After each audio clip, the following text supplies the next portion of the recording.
তারা সরাসরি আমাদেরকে কোট করেই বলেছেন যে আমাদের সর্বোচ্চ আন্তরিকতা আছে, কিন্তু এইখানে অনেক যদি কিন্তু এর উপরে তাদের এই সিদ্ধান্তগুলো নির্ভর করছে। এই যদি কিন্তু যদি সাধারণ শিক্ষার্থীদের মতামতের চাইতে অধিকতর শক্তিশালী হয়, তখন সাধারণ শিক্ষার্থীরা কিন্তু মাঠে অবশ্যই থাকবে। আমরা মূলত আজকে এসেছিলাম ডাকসুর দাবিতে, এবং গতকাল আপনারা জানেন ঢাকা বিশ্ববিদ্যালয়ের স্যার এফ রহমান হলে একটি অনাকাঙ্ক্ষিত ঘটনা ঘটেছে, এবং সেখানে সেই ঘটনার সাথে সম্ভাব্য জড়িতদের যাদের নাম এসেছে তারা সম্ভাব্য কোনো একটা রাজনৈতিক দলের, এবং এটি আসলে অভিযোগ আকারে এসেছে। এটি ঢাকা বিশ্ববিদ্যালয়ের যে প্রশাসন তারা আমাদেরকে জানিয়েছেন বিষয়টা তারা খতিয়ে দেখবেন।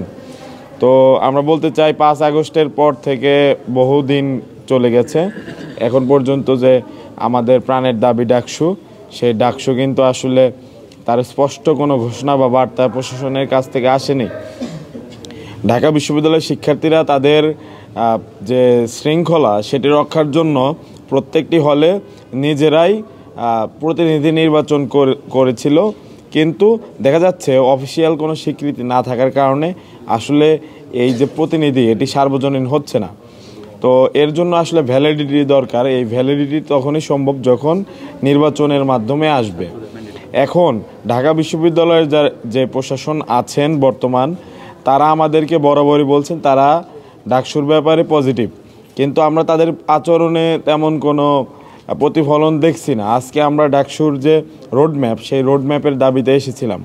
ডাকসুর রোডম্যাপের দাবিতে আসার পরে আমরা তাদের কাছ থেকে জানলাম বিভিন্ন পলিটিক্যাল যে পার্টি বা স্টুডেন্ট অর্গানাইজেশন আছে তাদের সাথে তারা বসেছেন, কিন্তু আমরা বলতে চাই যে ঢাকা বিশ্ববিদ্যালয়ের অধিকাংশ শিক্ষার্থী তো পলিটিক্যাল পার্টির সাথে জড়িত না, তারা সাধারণ শিক্ষার্থী। তাহলে তাদের প্ল্যাটফর্মকে কি ডাকা হয়েছে? তখন আমরা বুঝতে পারি যে আসলে ঢাকা বিশ্ববিদ্যালয়ের যে প্রশাসন তারা কিন্তু তাদের ম্যান্ডেট বা সেটি নেয়নি। তো দেখা যাবে যে গণ অভ্যুত্থানের ফলে সৃষ্ট যে ঢাকা বিশ্ববিদ্যালয়ের প্রশাসন, তারা তাদেরকে বসাতে সবচাইতে বেশি রক্ত দিয়েছে, ত্যাগ স্বীকার করেছে এই ঢাকা বিশ্ববিদ্যালয়ের সাধারণ শিক্ষার্থীরাই, কিন্তু তাদের ম্যান্ডেট এর প্রতিফলন দেখতে পাচ্ছি না। আবার তারা চান যে একটি সাধারণ শিক্ষার্থীদের প্ল্যাটফর্মের সাথে বসতে বা তাদের মতামত নিতে। এখন সাধারণ শিক্ষার্থীদের তো কোনো প্ল্যাটফর্ম হয় না, প্রত্যেকটি স্টুডেন্ট অর্গানাইজেশন তারা আলাদা আলাদা ব্যানারকে ধারণ করে, কিন্তু যেটি সাধারণ শিক্ষার্থীদের ফোরাম হিসাবে প্রশাসন চেয়েছেন সেরকম ফোরাম তো ঢাকা বিশ্ববিদ্যালয় কেন কোথাও নেই। তাহলে তাদের প্রতিনিধিত্ব কে করবে?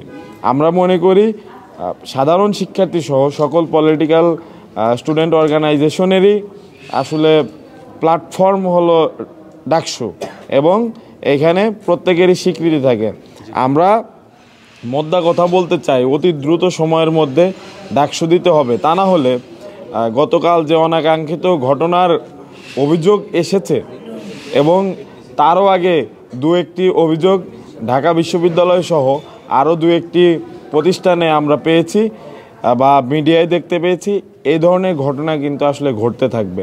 এবং যদি কোনো সংঘর্ষ বা অপ্রীতিকর ঘটনা ক্যাম্পাসে ঘটে, তখন এটার দায় আসলে কে নেবে?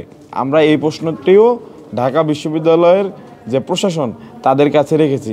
তারা আমাদেরকে বলেছেন কালকের মধ্যে এই ডাকসু বিষয়ক যে অগ্রগতি সে সম্পর্কিত সম্ভাব্য একটি আপডেট তারা আমাদেরকে দেবেন, এবং সম্ভাব্য আরও কিছুদিন পরে, সেটির আসলে নির্দিষ্ট সময়সীমা তারা আমাদেরকে উল্লেখ করেননি, তারপরে তারা ডাকসু বিষয়ক যে রোডম্যাপ সেটি আমাদেরকে দিতে সক্ষম হবেন।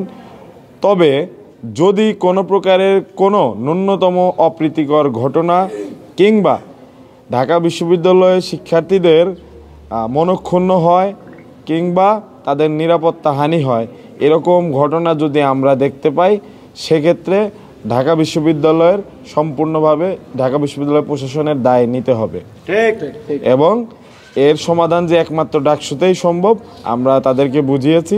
এখন বাকি সিদ্ধান্ত তাদের।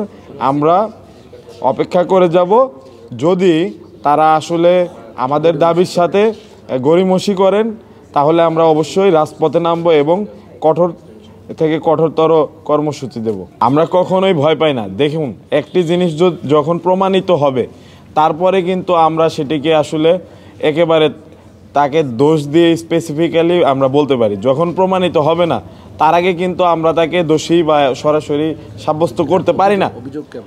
আমরা এটাকে অভিযোগ আকারেই বলছি এবং ঢাকা বিশ্ববিদ্যালয়ের প্রশাসন যেহেতু বিষয়টা খতিয়ে দেখছে, তারপর যদি প্রমাণিত হয় তখন আমরা একদম স্পষ্টভাবে বলবো।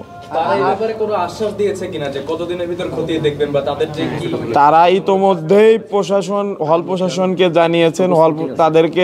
তাদের সাথে কালকে প্রভোস্ট মিটিং আছে, সেখানে সরাসরি জানতে চাইবেন এবং তখন হয়তো স্পষ্টভাবে বিষয়টি নিয়ে আমরা বার্তা পাবো। দেখুন, ততদিন পর্যন্ত তো নয়। আমরা এই যে আজকে জানুয়ারি মাসে আছি, জানুয়ারি মাসের অতিক্রান্ত হওয়ার অনেক আগেই আমরা অতি দ্রুত সময়ের মধ্যে যদি টালবাহানা দেখতে পাই তাহলে কঠোরতম কর্মসূচি আমরা দিতে বাধ্য হব। এবং সেক্ষেত্রে আমরা আবারও বলেছি, সেক্ষেত্রে বিভিন্ন ছাত্র সংগঠনগুলো অনেকে ভেবে নিচ্ছে যে ক্ষমতার খুব কাছাকাছি তারা চলে এসেছে।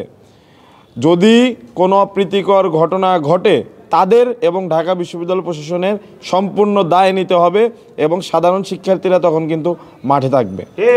আপনারা বক্তব্য এখন পর্যন্ত স্পষ্ট যে আপনারা বিশ্ববিদ্যালয় প্রশাসনের ডাকসুর ব্যাপারে আসলে আন্তরিকতার অভাব দেখছেন না। আন্তরিকতার অভাব তাদের পক্ষ থেকে, তারা সরাসরি আমাদেরকে কোট করেই বলেছেন যে আমাদের সর্বোচ্চ আন্তরিকতা আছে, কিন্তু এইখানে অনেক যদি কিন্তু এর উপরে তাদের এই সিদ্ধান্তগুলো নির্ভর করছে। এই যদি সাধারণ শিক্ষার্থীদের মতামতের চাইতে অধিকতর শক্তিশালী হয় তখন সাধারণ শিক্ষার্থীরা কিন্তু মাঠে অবশ্যই থাকবে।